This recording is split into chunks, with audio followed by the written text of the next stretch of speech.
Bonjour Yael Braun-Pivet, Bonjour. très heureuse de vous recevoir sur le podcast Legend Ladies. Ici, chez vous, nous sommes au cœur de votre maison, l'Assemblée nationale, qui est aussi la maison des citoyens et des citoyennes. Je sais que ça vous tient à cœur. Cette maison que vous présentez depuis bientôt 3 ans, puisque vous en avez été élue présidente le 28 juin 2022, ce qui fait de vous le 4e personnage d'État, après le président, le Premier ministre et le président du Sénat, et bien sûr la toute première femme présidente de cette Assemblée. Alors, on va reparler ensemble de votre parcours que vous retracez dans ce livre, qui est sorti le 10 avril dernier aux éditions Buchet-Chastel, À ma place. Et vous vous y dévoilez sans phare, vous y parlez assez directement des coulisses du pouvoir, vous y affirmez vos valeurs et aussi vos convictions. Ce livre, il permet aux Français et aux Françaises de mieux vous connaître, puisque finalement vous êtes entrée en politique en 2017 en tant que députée, après avoir été avocate, puis bénévole au Restos du Cœur où vous avez beaucoup œuvré, puisque en 2016 vous y gériez encore le centre de Sartrouville et vous pilotiez l'accès au droit national pour l'association. Et vous avez donc rejoint l'appel d'Emmanuel Macron, qui entendait rassembler des citoyens venus d'horizons divers dans une démarche transpartisane au service de l'intérêt général, c'était la promesse. Et c'est ainsi que vous déposez votre candidature pour être député. Alors avant de vous poser ma première question, je voulais vous partager 3 mots qui me sont apparus à la lecture de votre livre et j'aimerais que vous me disiez s'ils vous correspondent ou pas. Ça vous va? Alors le premier mot qui m'est apparu, c'est celui de la cohérence. Vous semblez l'avoir en obsession de vos propres mots, un besoin d'alignement pour ressembler à celle que vous êtes vraiment. Vous avez intitulé votre livre À ma place, celle qui vous semble juste et fidèle à qui vous êtes. Le deuxième mot, c'est celui de la responsabilité, mais pas que politique. Vous ne cédez rien à la fatalité, vous écrivez un destin, ça se construit, vous refusez d'être victime de quoi que ce soit, et votre héritage immatériel, on va en reparler, de la vie de votre famille, de vos parents, de vos grands-parents, vous oblige, et on sent que ce sens du devoir et de la responsabilité en est issu. Et puis le troisième mot qui m'est venu, c'est celui de l'ancrage, parce que vous êtes certes sur le perchoir, c'est comme ça qu'on appelle la position que vous occupez, mais vous semblez les pieds bien sur terre, femme de terrain, proche des vôtres, aux amitiés fidèles de longue date. Vous rencontrez votre mari à 16 ans, consciente, dites-vous, que votre fonction n'est pas vous, elle n'est pas toute votre vie, et vous semblez être attachée à une prise concrète au réel. Donc cohérence, responsabilité, ancrage, est-ce que vous validez? Je valide, ça me correspond bien. La cohérence, vous savez, c'est ce qui vous permet de bien dormir la nuit. Parce que vous ne vous posez pas trop de questions finalement sur la ligne à adopter à partir du moment où justement elle est cohérente avec ce que vous êtes, avec vos valeurs et avec les positions que vous avez prises dans le passé. Donc ça aide en fait à avancer en politique et dans la vie tout simplement d'être cohérent. Et effectivement, je fais la responsabilité, la fidélité, la loyauté, voilà, c'est effectivement des mots qui me correspondent bien. Après, je suis aussi très libre et un peu fantasque aussi. Il faudrait pas s'imaginer que je suis tellement responsable que j'en suis ennuyeuse. Ça n'est pas le cas et j'aime être très libre et pouvoir aussi faire des choses sur un coup. On le sent bien que cette liberté au travers des lignes vous tient à cœur. Alors Yael Braun-Pivet, vous avez un frère, vous êtes issue d'une famille dont l'histoire est forte, et c'est d'ailleurs ainsi que commence et que termine le livre. Vous y parlez de vos grands-parents, Kalman, Polonais et Rose, qui ont eu Alfred, votre papa, qui est né un soir de décembre 1943, donc en plein milieu de la guerre. Mais il est aussi question de votre maman, qui vous a transmis sa résilience, qui, elle, a connu un début de vie fait d'abandon et de violence, mais qui est restée digne, forte, qui vous a élevé. Donc on sent à ses parents, à ses grands-parents, que vous leur en devez beaucoup. Alors ma première question, c'est qu'est-ce que l'histoire de votre famille, de cette famille, dit de vous? Moi, j'ai reçu beaucoup d'amour et beaucoup de force. J'avais des grands-parents et des parents qui avaient une incroyable et une infinie confiance en la capacité que nous avons à construire justement nos chemins. Et ils avaient une infinie confiance dans la capacité que leurs enfants et leurs petits-enfants avaient de réussir et de se construire. Et la confiance en soi, c'est quelque chose d'extraordinaire quand on le reçoit, quand on est enfant. Et je crois que c'est ça qui permet après de déplacer les montagnes et de construire son propre chemin. Après, ma mère m'a appris et m'a élevée en étant un peu dure. Alors pas, dure dans le sens où, j'ai pas eu une enfance difficile, mais en étant, dure au mal, en étant, voilà, on n'est jamais malade, on se plaint pas, on est, voilà, on doit toujours être content de ce qu'on a et il y a toujours, évidemment pire à côté et donc elle m'a élevée comme ça avec cette force-là, que j'ai toujours gardé et qui me permet de construire cette aventure politique un peu dingue. Et donc ils m'ont montré cela. Et puis aussi, mes grands-parents m'ont montré qu'en fait, on était heureux avec rien, que le bonheur ne venait pas de la possession. Et que, il ne fallait pas, toujours avoir plus. Que le bonheur, en fait, c'était l'amour, que c'était, les gens qui nous entouraient, que c'était, justement ce cadre, cette cohérence, c'était, la santé et que en fait, le bonheur ne passait pas par les biens matériels.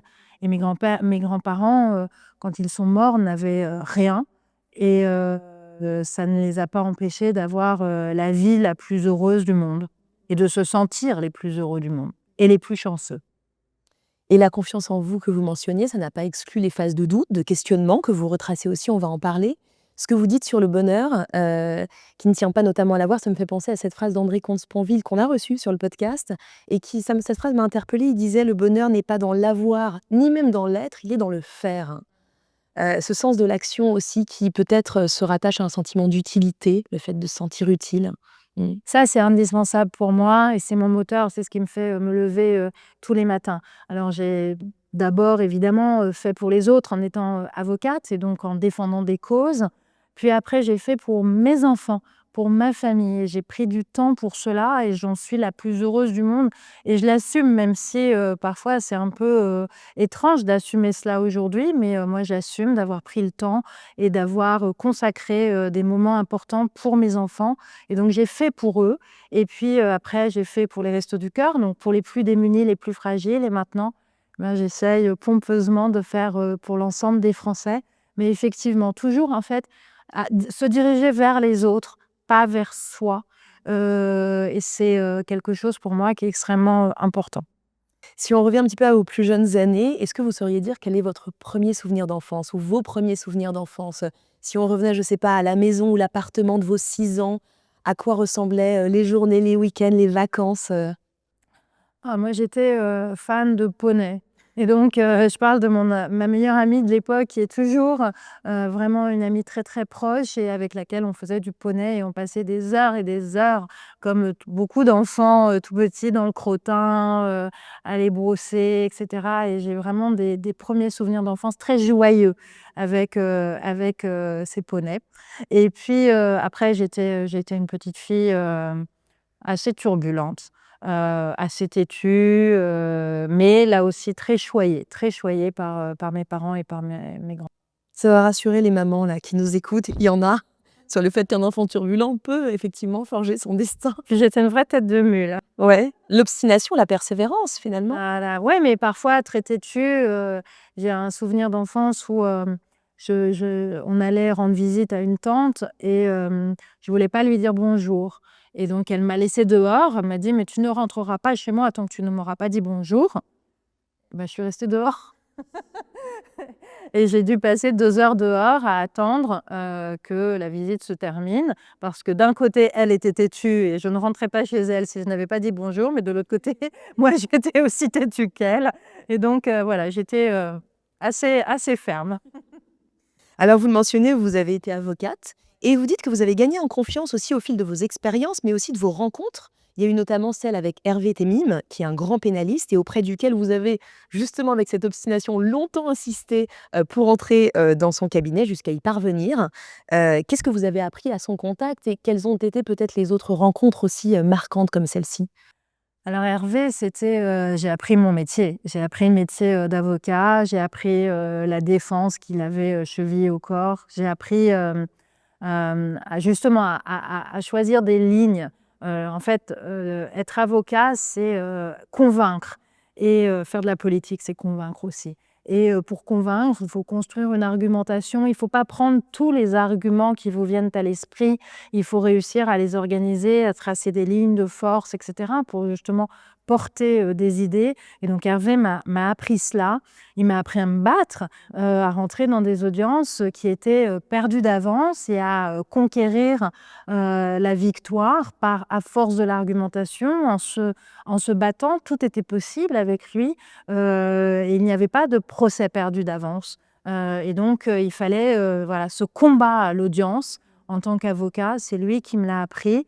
Et puis en même temps, lui aussi, il avait confiance et il donnait tout. À 25 ans, j'ai plaidé aux assises. Il me confiait son bureau, ses clients, les yeux fermés, tellement il était entier lui aussi. Et donc ça, c'est très puissant quand vous commencez une profession. Après, des personnes qui m'ont marquée, en fait, dans mon parcours, il y en a plein, mais pas forcément des personnes connues. Dans les personnes connues que j'ai rencontrées, évidemment, c'est quand je suis devenue présidente de l'Assemblée nationale, parce que tout d'un coup, il y a quelque chose de magique qui se passe, c'est que vous pouvez rencontrer presque qui vous voulez. Et donc, j'ai eu l'immense bonheur de recevoir à plusieurs reprises Robert Badinter en tête-à-tête, de pouvoir déjeuner avec lui en tête-à-tête et de passer donc des heures à échanger. Et puis, j'ai été après chez lui quelques semaines avant son décès.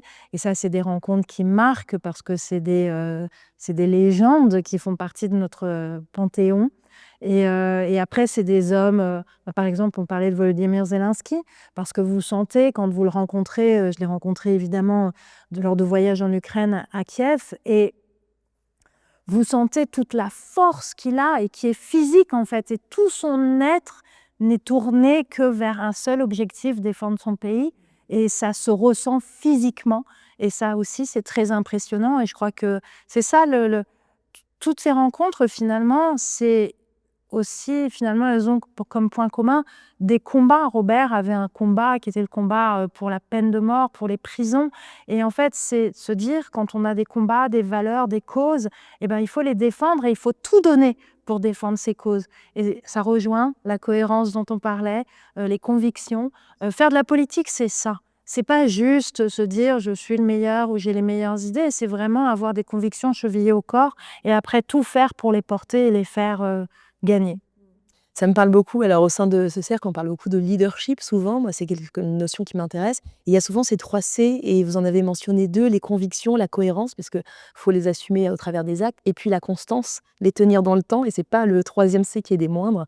Donc, oui, effectivement, ça permet de s'engager et d'avoir des causes plus grandes que soi. C'est un petit peu ce que vous disiez tout à l'heure.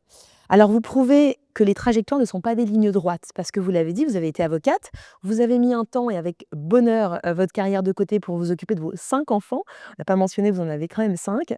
Vous avez travaillé au Resto du Cœur, vous êtes présentée en tant que députée, vous avez été élue à la commission des lois en tant que présidente, puis à la présidence de l'Assemblée nationale. Avec le recul, qu'est-ce que vous auriez aimé savoir avant de vous lancer dans l'arène politique ?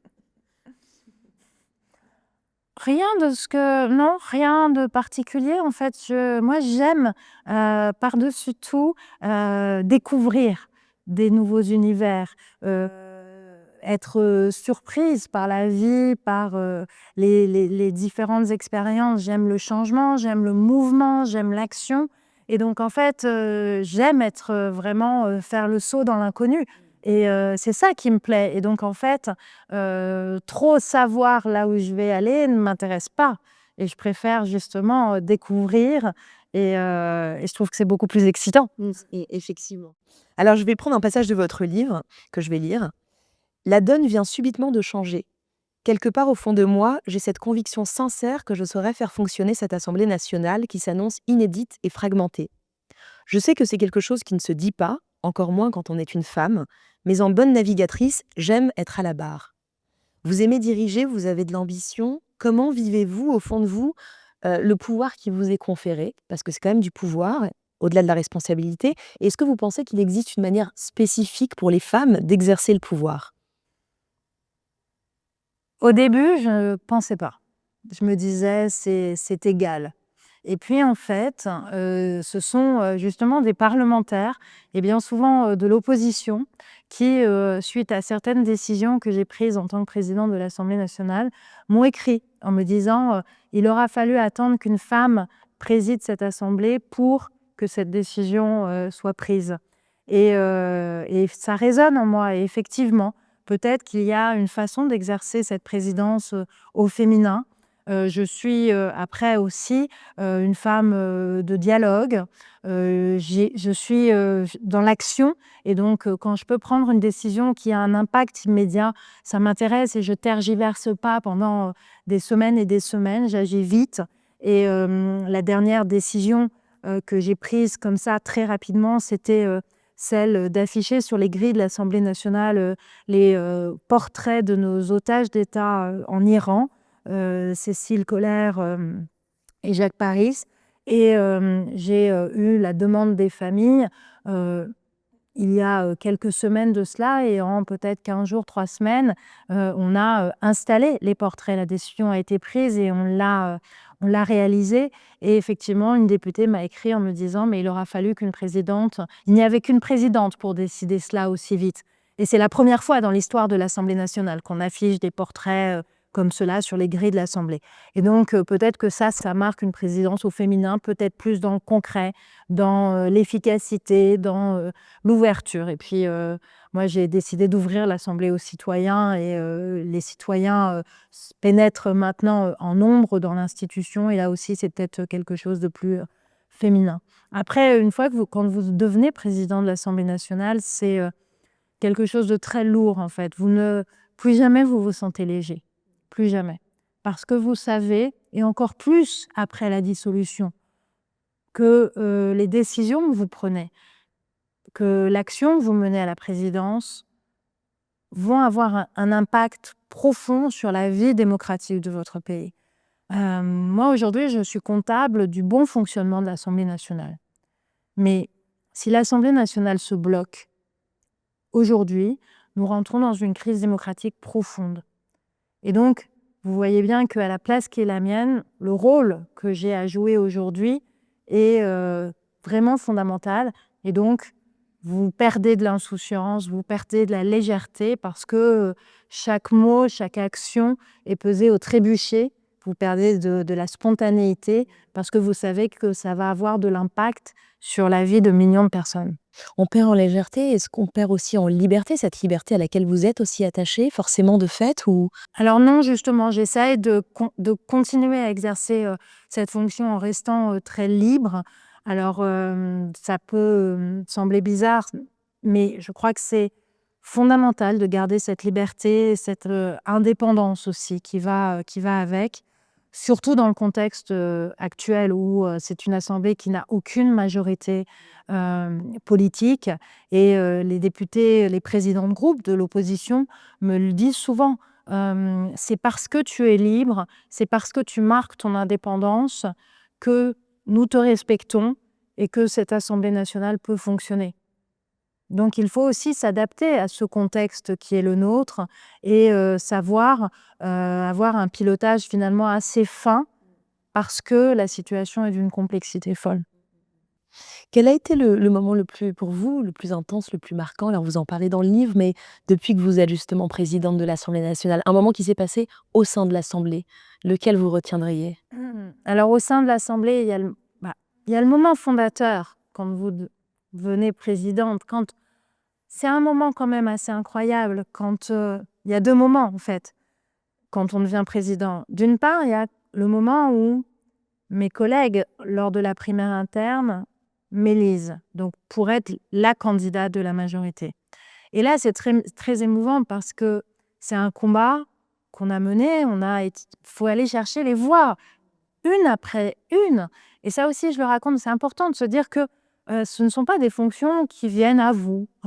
Lorsque vous êtes confortablement assise et puis tout d'un coup, oh, est-ce que tu serais pas Non, ça n'existe pas. Il faut se battre, il faut aller les chercher. Et ce combat, vous ne le menez pas seul. Et donc, ça a été très émouvant d'avoir toutes ces collègues et ces collaboratrices, il n'y a pratiquement que des femmes, qui pleuraient en se disant « on l'a fait ». Est-ce que tu te rends compte? On vient de permettre l'élection de la première femme présidente de l'Assemblée nationale. Donc, on a eu ce sentiment collectif qu'on venait de faire quelque chose de grand, pour la cause des femmes. Et là, ça vous dépasse complètement. Après, quand je suis élue au Perchoir, ce fameux 28 juin 2022, c'est tellement émouvant parce qu'il y a ma famille, parce qu'il y a mes filles, il y a ma mère, il y a mon mari. Et il y a une fierté immense. Et puis, vous vous sentez grand et tout petit en même temps. Parce que dans mon discours, vous évoquez la mémoire de femmes immenses. Et donc, vous vous sentez vraiment le petit maillon dans la chaîne de toutes ces femmes qui se sont battues pour la cause des femmes, pour l'égalité, etc. Et ça, c'est absolument un moment absolument incroyable.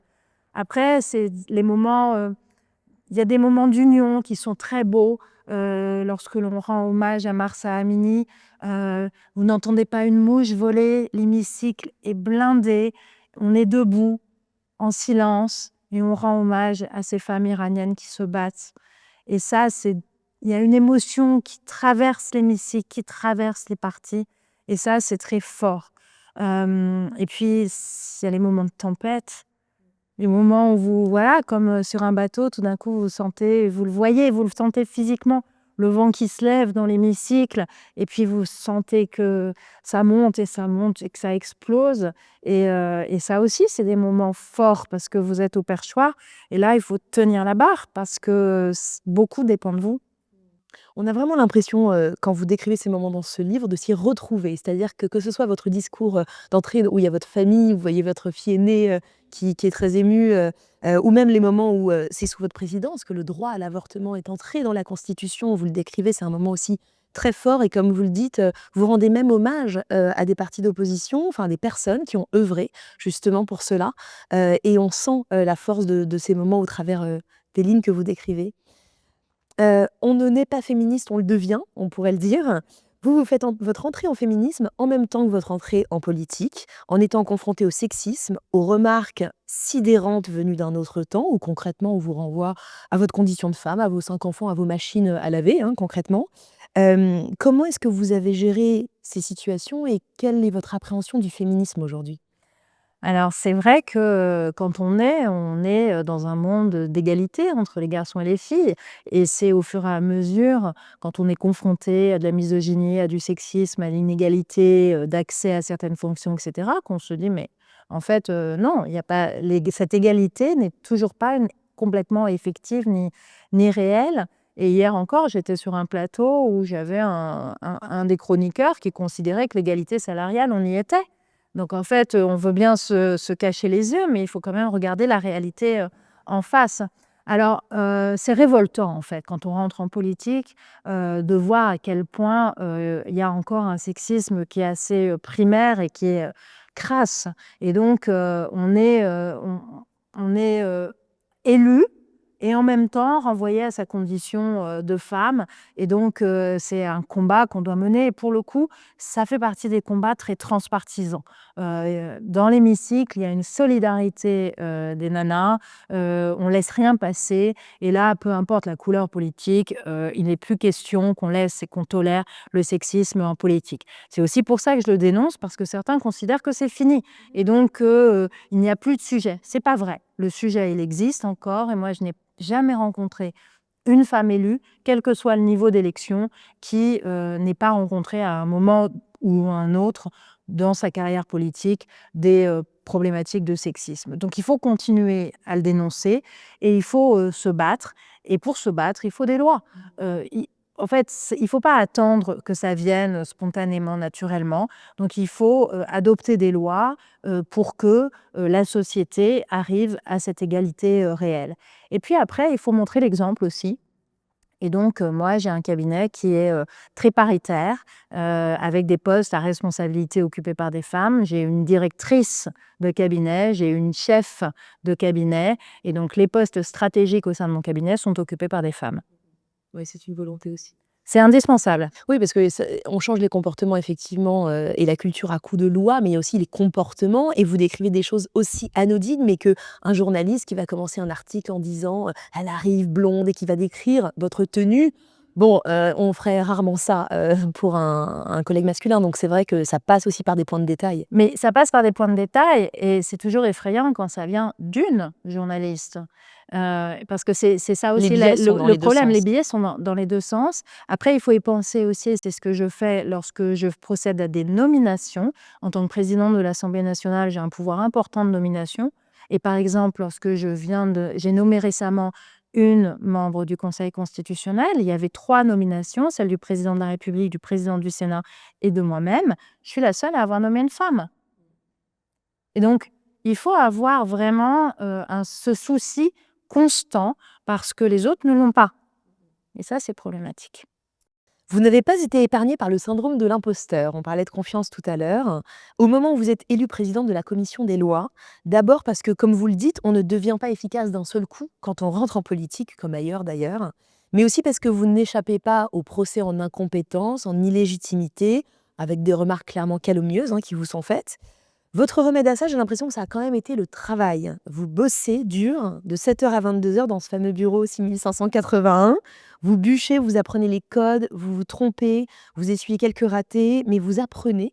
Et puis, il y a aussi vos enfants qui, vous, quelque part, vous rappellent à l'ordre, qui vous disent n'abandonne pas. T'es la fierté de la famille sur 6 générations. Ça vous porte aussi. Mais ça porte parce que les enfants, voilà, c'est ce qu'il y a de plus précieux. Ils savent à quel point ça demande de l'énergie et ça demande des sacrifices. Et ça leur a demandé des sacrifices. Moi, je me souviens quand je suis élue présidente de la commission des lois, mon dernier, à cette époque, il a 8 ans. Tout d'un coup, en gros, je lui donne les clés de la maison en lui disant, bon, bah, maintenant, je viendrai plus te chercher à l'école, tu rentres tout seul. Et puis, il allait à l'époque faire des cours de psychomotricité. Il avait besoin de rencontrer quelqu'un toutes les semaines. Je l'accompagnais et tout d'un coup, il y va tout seul. Donc, pour lui, c'était difficile. Et pour chacun de mes enfants, les grands ont pris les petits en charge, etc. Et pour autant, au lieu de me dire maman, mais tu nous laisses tomber, etc., au contraire, ils étaient hyper supportifs en disant mais tu peux pas laisser tomber, vas-y, bosse et accroche-toi, etc., quel que soit le prix à payer pour nous. Et ça, je trouve que ça porte considérablement. Et donc, et puis après, moi, j'aime pas échouer. Donc, une fois que je me suis lancée, il fallait surtout pas que je donne raison à tous ceux qui pensaient que je n'étais pas capable. Donc, il fallait que je démontre que si, j'étais à ma place, que j'étais capable, que je pouvais tenir cette commission des lois. Et donc, pour ce faire, eh bien, il ne faut rien laisser au hasard, il faut bosser et il faut apprendre. Et je crois aussi que en politique, on a besoin aussi de plus d'humilité. On ne sait pas tout sur tout. On n'est pas des super-héros. On est des hommes et des femmes qui ont un engagement sincère pour les autres, qui veulent œuvrer. Et c'est pas facile tous les jours. On ne connaît pas tout. On se plante. Et c'est pas très grave. Après, moi, j'ai une force aussi, c'est que je suis pas rancunière. Et donc, j'ai des députés, j'y pense parce que j'en vois un la semaine prochaine, et qui m'a fait pleurer en commission, qui était de l'opposition. Et je voulais pas y revenir. Et parce qu'il a été dur avec moi. Et puis maintenant, c'est devenu un ami. Et puis, c'est pas grave. Mais voilà, faut pas regarder dans le rétroviseur. Il faut avancer, il faut foncer. Et puis, faut y aller. Vous n'êtes pas rancunière, vous acceptez de vous tromper pour mieux apprendre. Tout ça, ça positionne aussi le sujet de l'ego. Et c'est vrai que là, il y a peut-être une perception un peu différente chez les hommes ou chez les femmes, mais grand débat.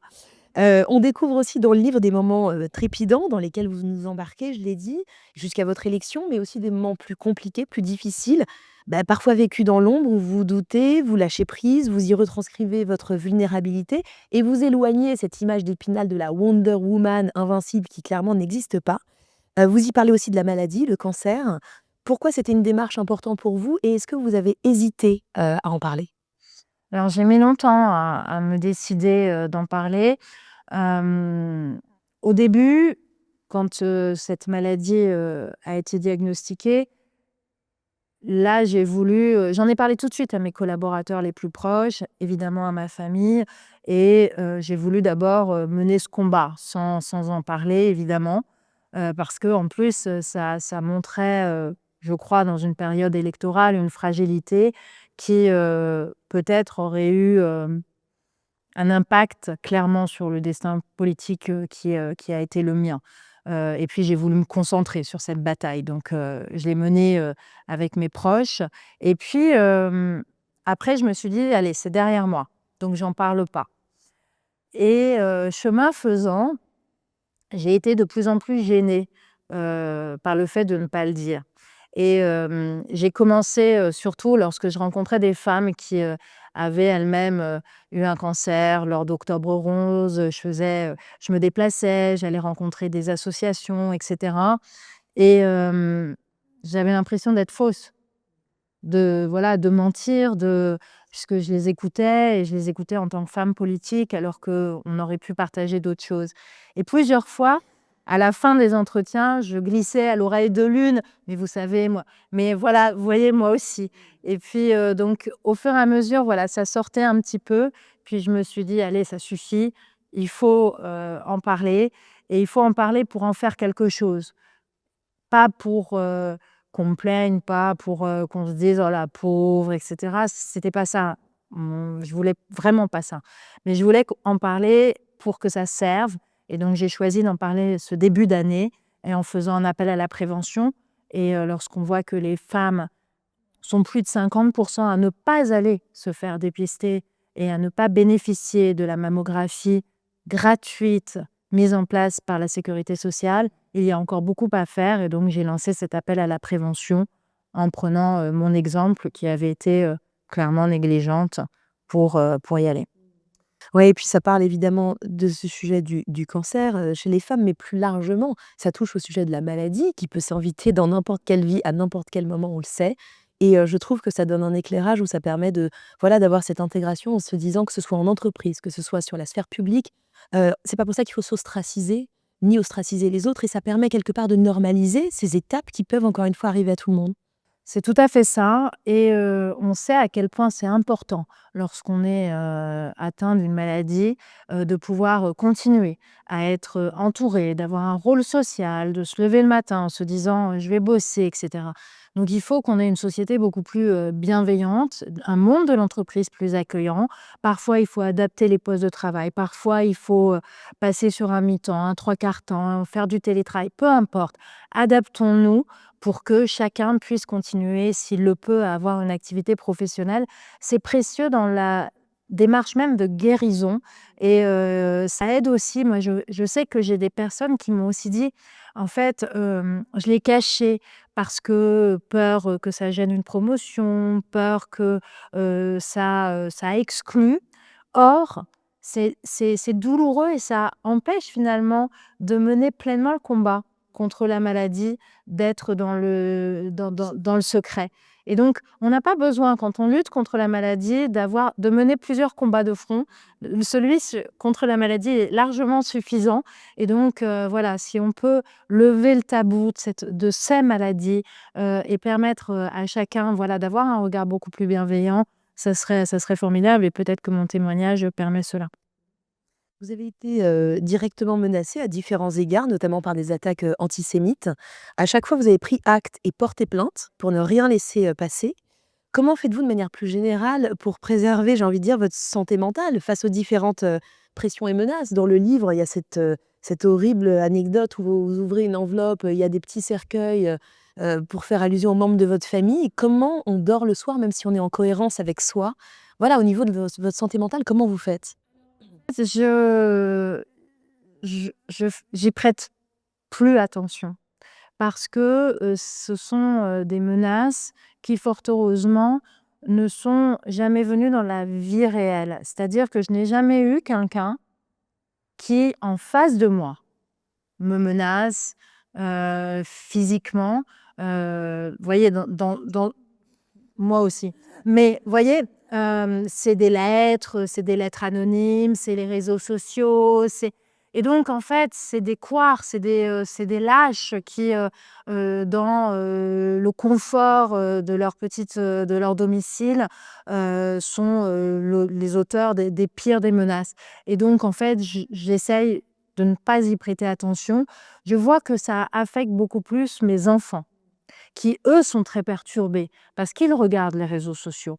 Et eux, ça les affecte parce que ils sont plus inquiets pour moi, et on est souvent plus inquiet pour les autres que pour soi-même.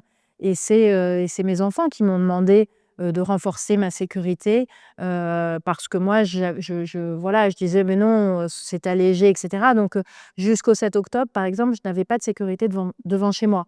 Et donc on a renforcé la sécurité, mais c'est vraiment mes enfants qui avaient peur pour leur maman. Vos enfants justement, parce que la parentalité, bon, la maternité, là on parle en tant que femme justement, plus encore, c'est un miroir incroyable sur nous-mêmes. Parfois même, c'est vertigineux. Je ne veux pas vous demander ce que vous avez appris à vos enfants, mais qu'est-ce qu'eux vous ont appris sur vous-même? Ils m'ont appris à être beaucoup plus, tolérants. Ma grand-mère me disait toujours quand je critiquais les actions de bidule ou de machin dans la famille, elle me disait toujours: «Mais tu sais, il est comme il est, on ne change pas les gens». Et elle avait raison. Et en fait, j'ai appris avec mes enfants à être très tolérante sur, voilà, ce qu'ils sont, sur leur caractère, sur leur personnalité. J'ai essayé de les laisser et de les faire grandir tels qu'ils étaient et pas tels que je voulais qu'ils soient.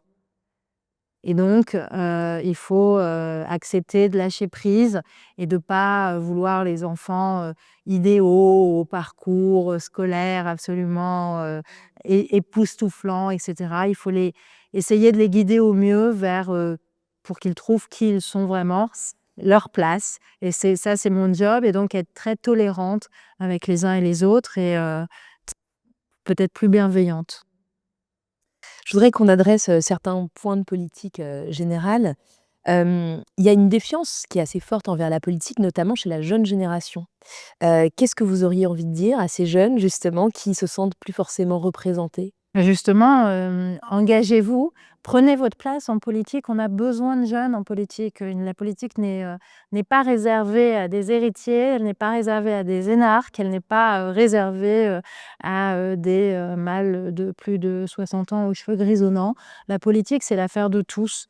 Et en fait, je suis, très heureuse en ce moment. J'ai commencé les signatures, les dédicaces, du livre dans des librairies, et il y a beaucoup de jeunes qui viennent, et beaucoup de jeunes filles qui viennent et qui me disent, eh bien, ce que vous nous racontez, le chemin que vous avez, eh ben, ça nous montre que c'est possible.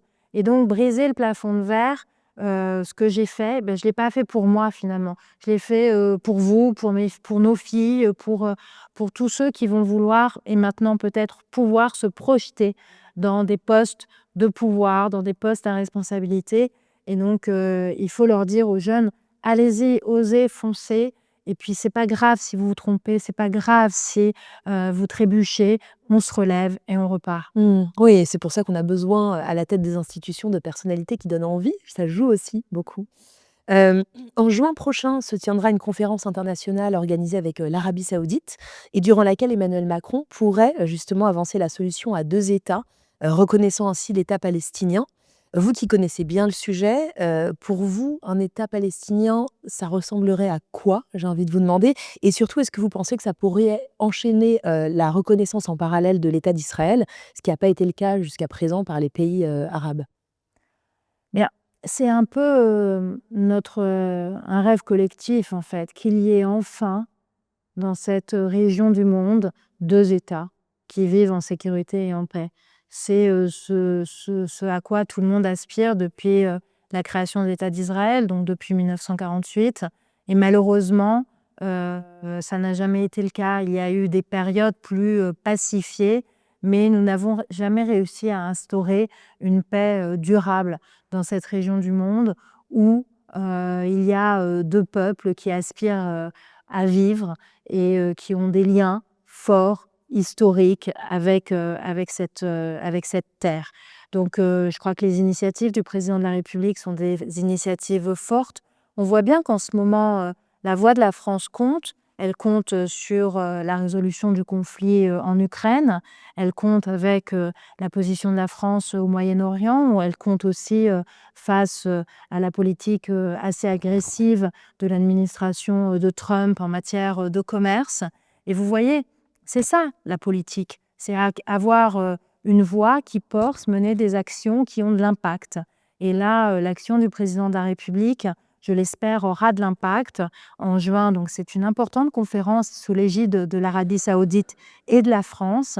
Et si elle pouvait permettre des reconnaissances réciproques de ces deux États par l'ensemble des partenaires de la région, si nous pouvions d'ici là, parce que nous sommes en avril, d'ici là, obtenir un cessez-le-feu stable, obtenir la libération des otages. Nous avons encore des Israéliens qui sont détenus par le Hamas depuis presque 18 mois dans des conditions effroyables. Et il faut que l'aide humanitaire puisse rentrer dans Gaza.